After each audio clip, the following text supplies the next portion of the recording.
Hello everyone, Deegis here. Today I'm going to show you a nice instructional fog replay between two top level fog players.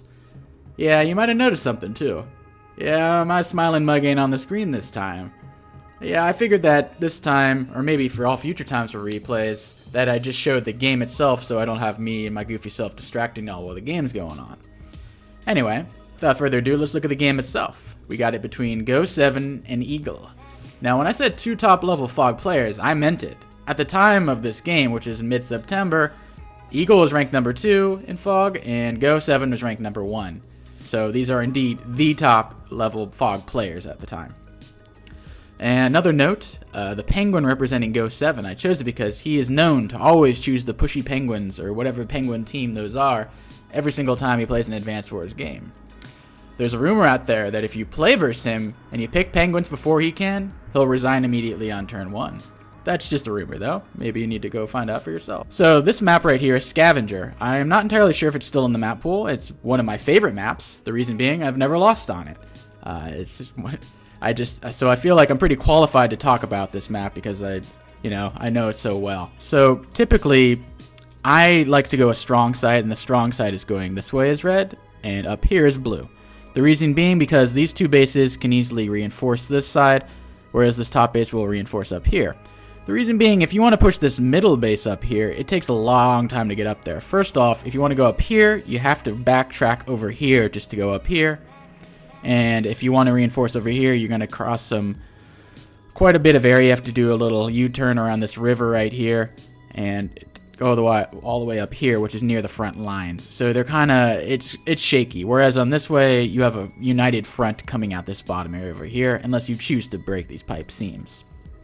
Same goes with blue on the other side, strong side over here. Sometimes it actually comes into an HQ rush scenario, since your strong side should be the side that your opponent's HQ is on. I've had, I think, 1 or 2 games where I've won by HQ cap on this map. So it's not, it's not uncommon. I wouldn't say it is common, but, it happens. Another thing to keep in mind with this map is, this is a fog map, for one thing. So, before we go a little more into detail in the strategy itself, I want to give you guys an opportunity to choose of the Tier 1 CO, or Tier 2 COs, excuse me. What do you think is the best CO for this map? So, the options are Olaf, Max, and Eagle. I'll give you guys a couple seconds, and you can pause the video if you want. So in this situation, personally, I think Olaf is the best right here. And I think Eagle is the worst, because it is a small map, and it's also in fog, which Eagle is not as good at. Olaf doesn't care if it's fog or standard, and he's just, a solid pick all around. Max is pretty good since it's a small map, but it's also, I like artillery in this map. I like putting artillery on your weak side and protecting your properties. So I've seen Max used quite well on this map, but typically I go Olaf. All of the matches I've played and won on this map, I've played as either Olaf or Drake, because I love global damage. I'm a simple man. So I'm a little biased towards Olaf, but I think he's a stronger pick in this situation. So I think Go has an inherent advantage from this. Not to say Eagle is weak, because, he has 3 bases, he can amass an army, but Olaf should be the stronger pick right here. So there will be a theme of this map, similar to the first replay I did between Rice Muncher and Humble God. That theme was have a united front. Make sure you don't spread your units thin, pick a side, and commit to it. You'll notice in this game, which has a different theme, they adhere to the first theme. They make sure they go all out on one side and minimal defenses for the other. They know what they're doing. These guys are top-level players, and they know what they're doing. Another thing about this map, the middle is there's only a couple properties right here. So I hear a lot of things about, do the death ball. Put all your units in one blob and just stay in the middle. I'm not a big fan of that in this map. I think it's more of a pincer strike map. You can get a strong side over here. Once you secure a lot over here, maybe you can start reinforcing the other side. You don't want to overextend, because the farther you get up here, if you're red and you get up here, you kind of want to stop right at the HQ. If you keep pushing, blue's going to easily be able to reinforce with these 2 bases right here. So you don't want to push too far. Typically what I do in this map is I push up here, and then I consolidate the middle. Like I do a nice sweeping gesture back. I go up here, and then I sweep back over here, and you'll have the income advantage. A lot of mistakes I see with, beginning players is they get the advantage, and then they keep pushing and pushing and pushing into your opponent's base. Like, dude, you have 5, 6 property advantage. you can just chill, man. You're making more money. Like, they have to come to you. You have the advantage. You don't need to kill them right now. Maybe you're like, you want the game to be over with and get your win or whatever. But I've seen people overextend and lose plenty and plenty of times, myself included. So my tip for y'all is don't overextend. That will be the theme of this map, and you will see why. So without further ado, let's get into it. So we got Go with the Pengies up north, and we got Eagle down here. Eagle will start off. Builds 2 infantry. We got standard infantry build. I'm not going to go too much into that. Standard. Go for the base, of course, with your first opportunity you can. Yeah, so infantry builds. We'll just skip to the meat of the match. Nothing unusual here. Infantry. Typically, before we get into it, I like to go infantry, then eventually go tank on the strong side. So I put a tank here or a tank here, and then I follow that up with another tank. So I have 2 tanks roaming the area, trying to block off red from getting this property. If you're lucky, maybe this property too. Just securing the area. That's my, MO. I don't know what they're up to, but that's what I typically do here. They're better than me. Maybe they know better strats. Let's see what they do. So the first interesting thing right here is Eagle goes for an artillery, which is a little strange. If I was going to build artillery, I typically put it on the weak side up here, and I'd probably build it later. And then you can put it in this forest right here, or this forest right here, and try to secure your weak side. But he goes for the middle one, which is farthest away from both sides. So, it's a little bit of a head scratcher, but like I said, these are strong players, so let's see what they do with it. Go does his typical penguin capture phase, and he goes artillery completely on the weak side. So this makes sense, but still, it's interesting to see artillery build the first vehicle. Not a tank, not even a recon, just straight up artillery. So let's see how they use it. He'll go use his normal infantry capture phase, nothing out of the ordinary right here. He builds the normal tank. So he does the same thing as me, but I guess in a different order. I guess he figures since the artillery has 5 movement and the tank has 6 movement, they'll both get to the area in approximately the same time. Maybe that's what he had in mind. Maybe that's what Go also had in mind. Let's see where he puts his tank, or what he builds, actually. Okay, so he builds it. Okay, they think in similar thoughts. They're both going their strong side. They're building a tank right now, and they build artillery the first turn. Maybe there's some sort of hidden strat I didn't know about. That's not typically what I do, though. Both are going towards the strong. Oh, going towards his weak side, whereas it seems like Eagle's just going all towards the center, which I don't typically condone, but let's see what he does with it. Go does his normal capture phase with his penguins. Moving the little penguin feet or whatever, beaks and legs, talons, excuse me. Okay, so we got the recon and tank. Good. I like the recons. I think recons, a lot of people forget about recons. They think that, you just keep building tanks and tanks and tanks. Because, once you get to tank wars, recons are useless. That is completely incorrect. Vision is king. People need to keep building recons throughout the game. I've been 30-turn games. I'm still pumping out recons. So don't forget, vision is king. So you always don't want to just keep going tanks and higher and forget about recons. So we go over here. Consolidating in the center. Interesting. Another tank on the strong side. Normal penguin capture phase. Okay, just getting some vision over here of the property. See if he can safely capture that. Building 2 tanks on the strong and middle sides. Pretty standard so far. 1 artillery on the weak side, like I typically do. Surrounded by infantry. Go is basically doing the bread and butter for this map. Whereas Eagle's taking a more, typical for most maps approach, where it's a strong middle. And if go on one side if you feel like it, go on the other side if you feel like it. So he's taking the flexible approach, which is fine.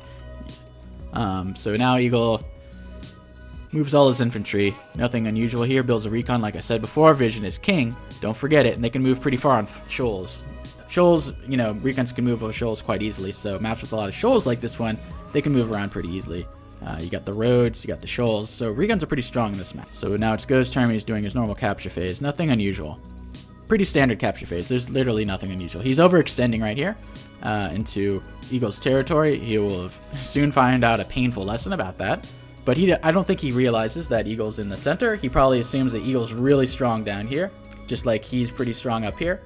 So that's a safe assumption. Sometimes you need to sacrifice infantry to understand where your opponent's units are. So there's no shame in losing a unit if it helps determine where your opponent's forces are. As long as you're not losing multiple units, half your army, etc. I think it's a pretty decent idea. I love the prophylactic or anticipatory anti-air here. I build anti-airs early. I love anti-air. I think it's probably my favorite unit there is. I can't explain why, but it just is. Just anticipating an early copter from Eagle. I mean, he's Eagle, he's stronger air units. That makes sense. Even if it wasn't Eagle, I'd still build an anti-air. Even if it was Drake, I probably would still build an anti-air.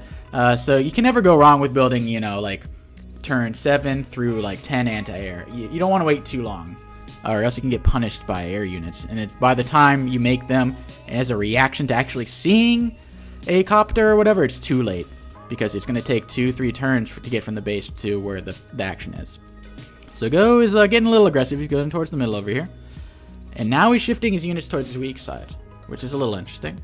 He's shifting. They're both sort of towards the center using the flexible approach. But let's see what happens here. So as we said earlier, that penguin's getting lit up. He's getting shot from every single angle. He's not living. Typical capture phase, nothing unusual here.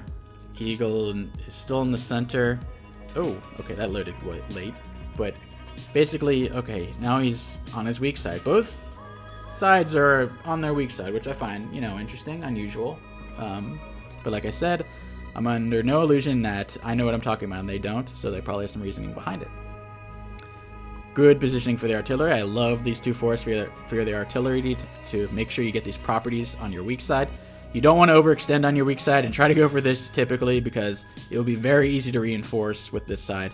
So just try to bite off a chunk, but don't get greedy. So now the penguins are moving. Moves his anti-air to his strong side. Builds his own copter, which is, a copter is also another copter counter because it can usually take out a sizable chunk of another copter. Building units on his strong side, but slowly transitioning him to his weak side, it appears. Weak side / middle. Interesting. Not really much going on up here. I usually have a lot of action going up here on my strong side, but Go did not opt to go for this game. So another thing about the Olaf versus Eagle, you sort of need to be more aggressive as Olaf because the longer the game goes on and the more forces Eagle builds up, the more strong his superpower becomes.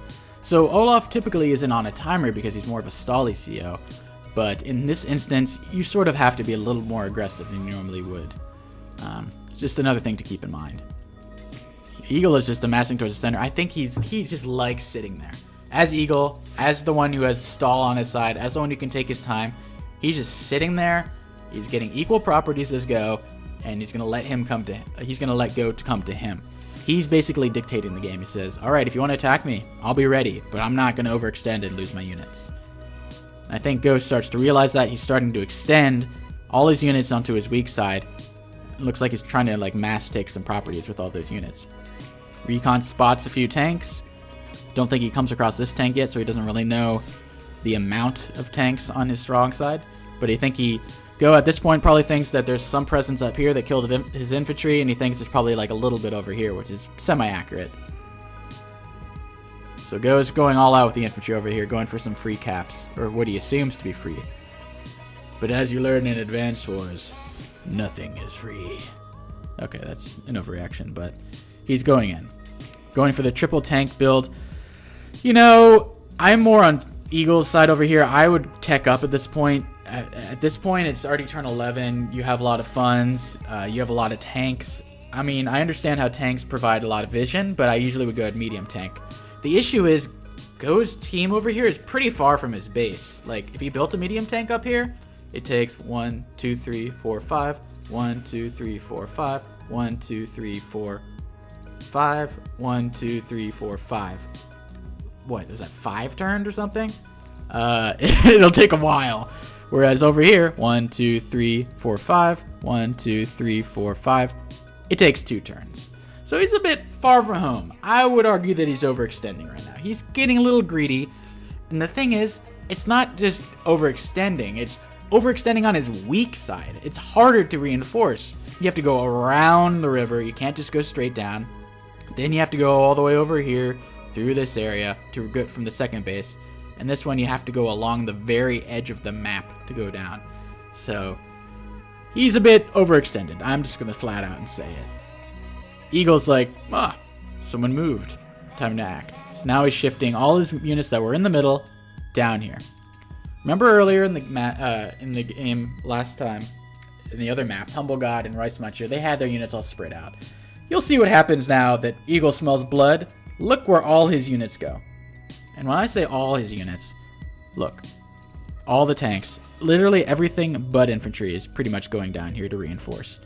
2 medium tanks, 5 tanks, 1 artillery, 1 anti-air. He is basically going all in, which is smart. I suppose he's keeping 1 tank up here for protection, but it's smart. You want to have all your units on one side. Now look at Go. Same thing. 1 tank over here. All his other units over here. The issue is he has not teched up like Eagle has. And even if he has teched up, it's going to take a long ass time to get the units down here. So he's in a bit of a predicament. But he's Go. He's smart.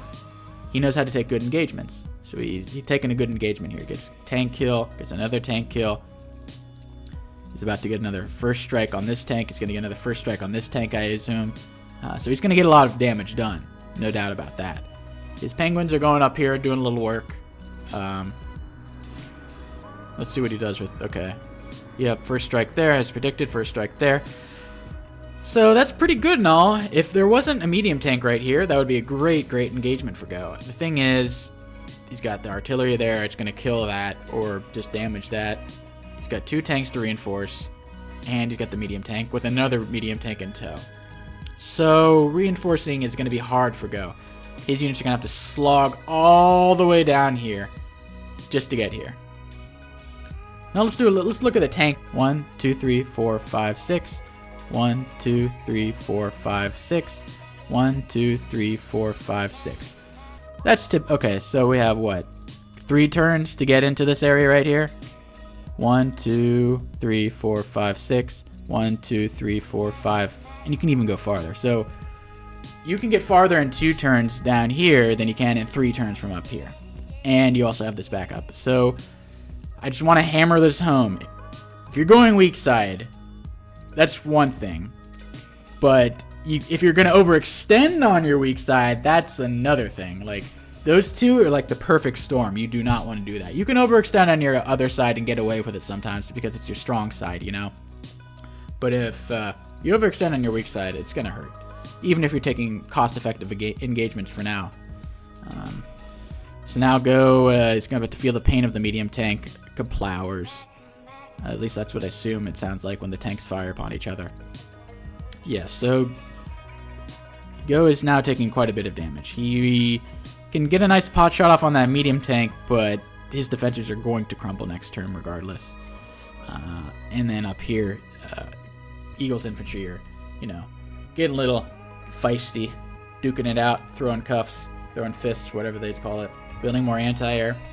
At this point, I'm kind of tempted to keep up the teching, but, whatever. Go, he has a tank up there, which Eagle doesn't, but for every tank that's up here, which is 2, Eagle's got more tanks down here that are fighting the big fight that actually matters. Yeah, you killed an infantry up here, congratulations, but then you're losing tanks, infantry, artillery, anti-air, battlecopters down here. So, yeah, I don't quite understand that, but he gets a nice pot shot over here. I think if I was Go at this point, I guess I couldn't resist the pot shot in the media tank, but I would retreat all my other units, coalesce over here with the reinforcements, and then refight it later. I mean, he's got a Blizzard or Winter Fury coming up anyway, so with that he can really hamper Eagle's units by weakening them and making it harder for his own units to reinforce them. Yeah, as he said, he withdrew. Eagle now uses his recon to get vision. Medium tank comes rolling in. Oh, those tanks never stood a chance. They got chased down and wrecked. Now Now it's just turning into a slaughter on the bottom over here. But Go realizes this and tries to cut losses. If I was Eagle over here, I probably would back off a little bit, since Go does have 3 tanks, or he only sees 2 of them, but that's enough to let you know that, hey, maybe I shouldn't be taking this engagement. But I feel like he knows how well this one went down here, so he's probably feeling a little confident that he doesn't have to worry about that. And now Go pops the dreaded Winter Fury. My favorite superpower. Just decimating all the units over here. Let's look at how much damage that did. So we had around, what, 127,000? Blambo. Over $27,000 worth of damages from the snow alone. That's before he attacks. And look how hard it is to, like, reinforce and stuff. Like, it'll be hard to move.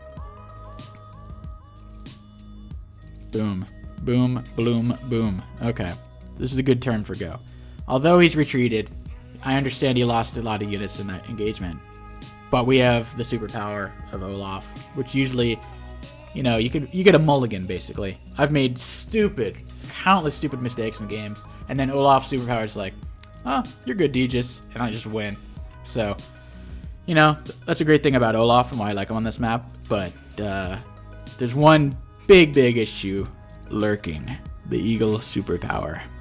And Go has a pretty sizable advantage in units and cost at this point. You know, 400,000 or whatever. Not 400,000, 40,000. But the thing is, well, soon to be less than that. But the thing is that Eagle's superpower that's not going to be enough, I don't think. Usually Eagle's superpowers, they do, if not more than Olaf's own Winter Fury. So you have to prepare for that. So now Eagle is wise. He's not just shoving all his guys over here, you know, recklessly in the middle of a winter. He coalesces back over here, heals up his units a bit, you know, retrenches them. Go moves all his units. Now Go is completely front switched. He's moving all his units up top towards his strong side now, rather than his weak side. I think he realized that the war was lost down here, and now he's just completely trying to get Eagle off guard and take all his properties up here. One thing I did not address earlier: Go did gain a property from that engagement down there. I do not think it was worth losing all of those units, however. This is another instance I see rookies make. You get like a free property or 2 or whatever from an engagement, you overextend, but you lose like $40,000 worth of units. It wasn't worth the extra 1 to 2k a turn. Like, if you're going to lose that many units, you need to get at least like 4+ properties. So in this instance, I think the overextension, sure, it netted him a positive property. You know, he has a 2,000 income advantage over Eagle at this point, but it doesn't really justify the attack. Artillery and okay, mech. I don't know about that. I mean, he's probably going to need an APC, but you know, maybe he'll build one. He's retreating on this side down here, and now it's Eagle's turn. Eagle is now capturing Go's property that he gained from the big fight, the big victory that Eagle had. So he's trying to get the spoils of the war that he won down there. Whereas Go completely front switched. He's got a pretty nice army up here. I'm not gonna lie, it's pretty beefy. Looking good, looking great. But Eagle's got his own big old medium tanks slowly on the prowl. I like how he kind of like went this way this time to catch him off guard. The pincher strike, I like that. I like pincher strikes when you go from one angle and another angle at the same time, instead of just going all at once. Like the death ball thing, that's probably, you know, it's pretty, you know, logistically and tactically sound and all. But the satisfaction of like surrounding an enemy is just a lot of fun. It looks like he's saving up a bit, or I guess he doesn't have that much fun, so he's just going infantry build this turn. Go is getting some intel from the recon. This is why I like recons. He's seeing the medium tank, he's seeing the anti-air, he's seeing everything in the vicinity. At this point, maybe Go is going for an HQ cap, since he's going off on this side over here, and also the Winter Fury has lowered the Black Boat's health to 8, and the next one will lower it to 6, which makes it easily killable by probably just a medium tank plus a tank, or maybe just an artillery plus a tank. Either way, it'll die pretty quickly. Now he's building a stealth. I think it's too early for a stealth, to be perfectly honest. And I don't know. I don't quite agree with the stealth, because Eagle's just going to build one of his overpowered Eagle fighters that like never dies. Like, that thing won't die. Like, it'll take like 3 anti-air to take it down. Don't quote me on this, but I think Eagle fighters, they might take 2 anti-air hits and still live. I might be completely wrong, but I'm under the impression that they're super strong, super durable. He also base skips to do this stealth. You know, maybe I just build a bomber at this point. I'm not a huge stealth guy unless it's like really late game and you're like airport locked your opponent. But you know, he has the logic behind it. He's a better player than me in Fog. He knows what he's doing. But that's just my take on it. And at this point, it looks like Eagle's about to take back in 2 turns the advantage and actually take the lead over him. It looks like he's gonna actually get that middle one this turn. Okay, so the whole war down there invalidated after what, 2-3 turns? So, you know, Go got his 2,000 advantage for, say, 2-3 turns, so he got like 6,000 funds out of it. Whereas you saw how many tanks died down there. It was a massacre. So now Go is amassing on his side. I think his strategy at this point, make Eagle overextend into his territory, get enough for his Winter Fury, and like roleplay like Stalling Rod or whatever. Like, you don't go into Russia in winter. You don't go to Olaf's side and deep in his territory and he pops Winter Fury because you're just gonna lose hardcore. So the recon got its intel. That's all it really needs to do. It doesn't need to kill an infantry or anything. Recons are, intel. They're reconnaissance. That's what a recon is. Just getting some information about the opponent. It doesn't have to kill anything. It just has to let you know what's going on in the fog. I think that's one common misconception. They're both kind of coalescing. The thing is, Eagle can chill. He's not even trying to rush for his superpower or anything. He's like, you know what? Like, I don't care. You don't have an income advantage, first off. Second off, I'm Eagle. I want to build as many forces as possible. Third off, I think he has the army advantage anyway, so he can just, proliferate or drop a large vocabulary word in your lap. So he's just chilling. He knows that Go kind of has to instigate an attack. And even if he wants to attack, like, it's only 1,000 funds for him to pop his superpower. It's gonna hurt. He can use it at any time he wants. But he's showing great patience. A lot of times people, as soon as you get the superpower, press it. Your finger gets, you jam your finger on the button. It's, you're pushing so hard. You could probably get a bruise from it. Some of the newer players. Just take your time. Like, look what's tactically available at that point. Could you kill 2 tanks this turn? Well, if you wait maybe 3 turns, maybe you can kill 12 tanks. You know what I mean? So Eagle is a patient player. He's a good player. That goes without saying. APC to resupply the stealth over here. That's another thing about stealth. You need to have an APC too. So while the cost is 24,000, the real cost, the quote-unquote real cost, is 29,000 because you need to have the APC as well. So stealths are quite expensive. $29,000 or 29,000 advanced force buckaroos or whatever the hell they call them. Now we got a bunch of copters. I'm not sure if I agree with the late game copters. We already seen that Eagle has 2 anti-airs over here. And I know Go has at least seen 1 in combat. So I don't know if amassing copters versus Eagle is quite a smart idea. Especially that he knows that when there is a superpower pop, they're going to be able to move twice in a turn. So that's what? 4 copter kills? Assuming they're, alive. So Eagle's looks like he's extending a bit. This might be the preliminary, this might be a hint towards the attack. Sends his tank in. Kills the infantry. It's starting to look like the attack is coming. The infantry start to move. Gathering information. Although, no, doesn't look like quite yet, since the infantry, usually when you pop your superpowers Eagle, you move your infantry last. You don't move it first, because your vehicles will be able to move twice. So you want to be able to know what your vehicles do first before moving your infantry. So I do not think he's going to pop it this turn. Clearly he's not. He's moving his medium tank back. He's just chilling. Chilling like a villain, some might even say. Building God knows what. Doesn't really matter at this point. All the forces that are over here are the ones that matter at this point. I think these won't even come into play by the time the superpower is popped. Go sneakily going over here. Another thing, like I said, don't spread yourself thin. Eagle has 1 infantry over here guarding all of these properties pretty much. He's got this guarding these properties up here, and he's got this one guarding this and this property and this property. Basically, everything is down here. Smart move. Same with Go. He doesn't have anything wasting his time up here. He knows where the fight is. He knows where to focus his forces. Every tank that's off meandering, shooting at a cow somewhere up here, could be down here, shooting at another tank. So you want to make sure your tanks, your vehicles, they're in the action. Keep a few like skeleton crew infantry to guard your, properties or whatever, but you need to have your vehicles where the action is. Right now, it looks like they're about at the fault line, so no one's overextended. Go overextended earlier, but now it looks like he's back on his, on the fault line where it's his side. You can equally reinforce at the same time. Maybe I'd say even quicker Go can reinforce at this point.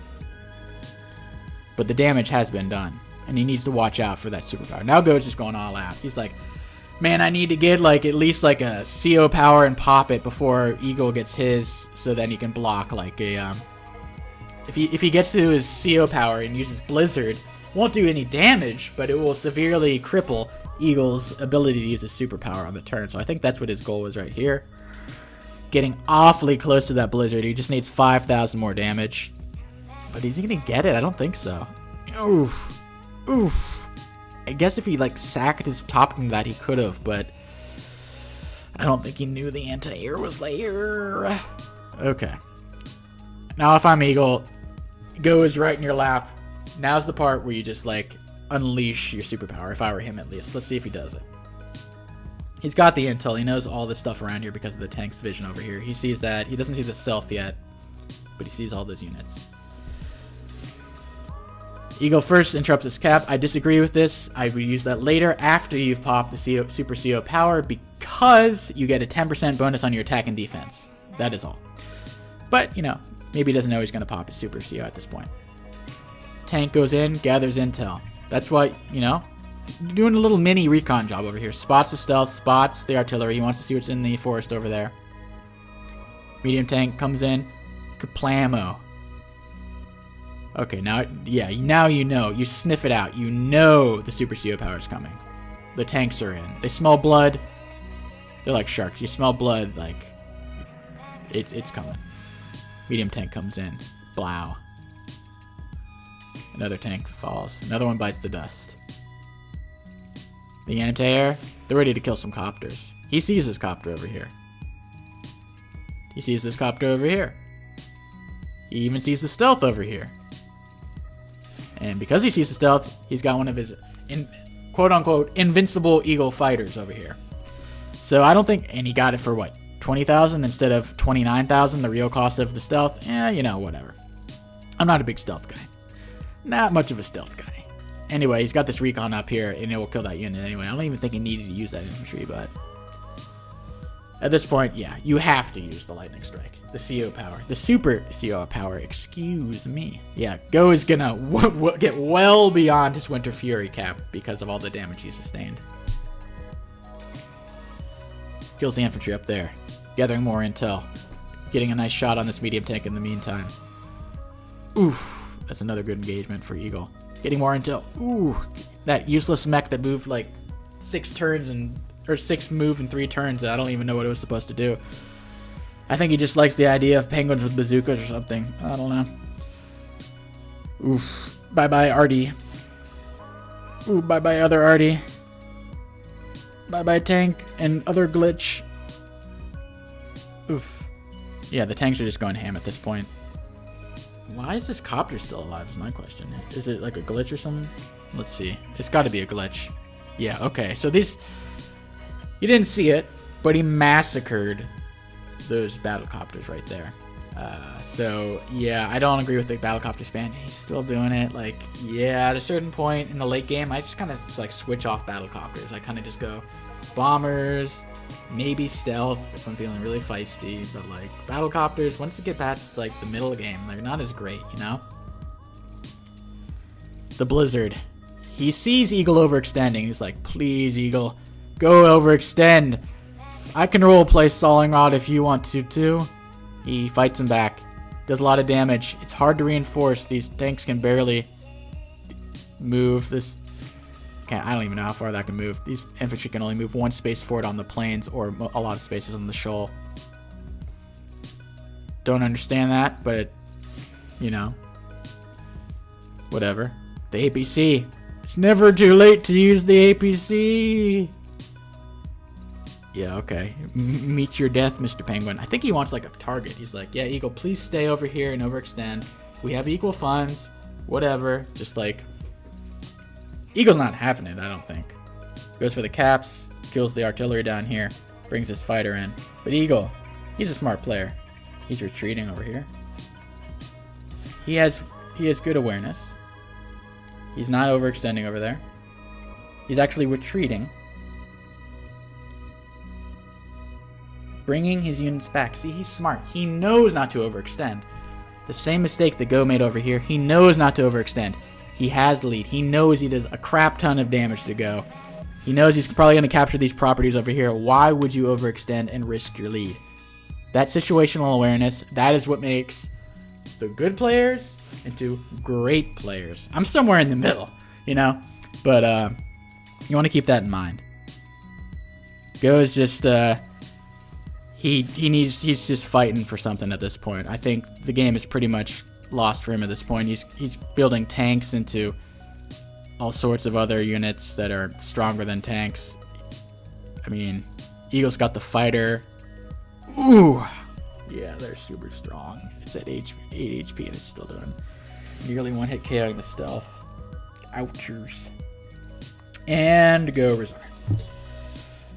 Might I add, this is like, I think this might be the last game that Go has lost in like months. So he doesn't usually lose. So that's why I wanted to highlight this game, because it's first of all, it's a rarity that Go loses, but also overextending, it affects the best of us. He's the top #1 Fog player on all the leaderboards by quite a mile, but he's still guilty of overextending.